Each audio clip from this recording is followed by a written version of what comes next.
it's interesting for Lindy, the exposure to NZT, because at first, I mean, she has no idea. She just sees, you know, her ex-boyfriend who in a period of a month to 2 months has totally transformed himself.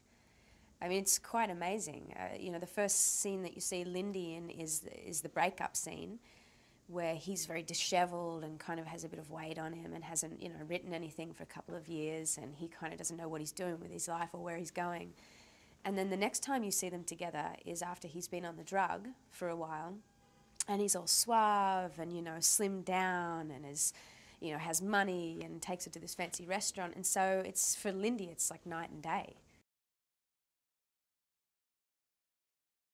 Bradley's taken on this role, you know, wholeheartedly, and it's awesome to watch. And he, you know, he's very sharp, Bradley, and very intelligent, and so he has this ability to go from one end of the scale to the other. You know, he has a great sense of humour and at the same time a great depth to him. So he can, you know, play dramatic scenes, but also play scenes that are light and snappy, and you know, he has that whole range as an actor, and I think he's perfect as Eddie, because he can go from, you know, that guy that is kind of like on a downhill spiral and looks like a bit of a bum, really, you know, to this guy who's like suited up, who, you know, he looks like $1 million and he's got it together, and you know, he can do that.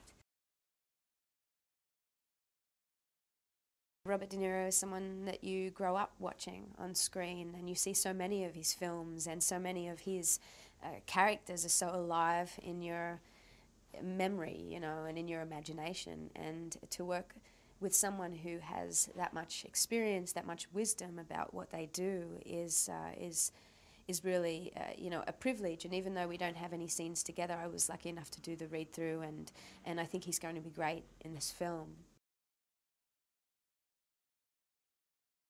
Neil's an interesting director to work with in that he's very gentle. You know, he's a very sensitive person, very accommodating as well, and definitely a collaborator.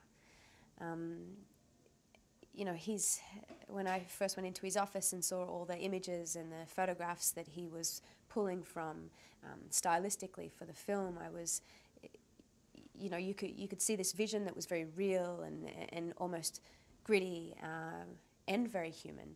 And so, you know, even though we're dealing with a drug that's not actually on the market or hasn't been on the market, it's make-believe, he makes it seem like it's actually happening.